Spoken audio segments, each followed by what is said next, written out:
So yan, after 2 hours nakita natin na medyo mas lumaki pa yung tiyan niya, oh. So kailangan na natin tong gamitan ito, itong syringe na may malaking, ayan,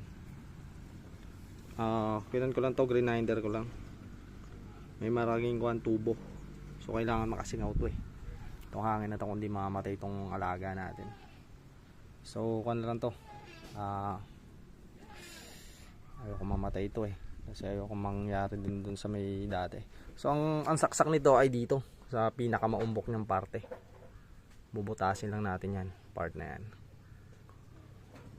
nang makasingaw to. Nahihirapan to, tingnan mo siya.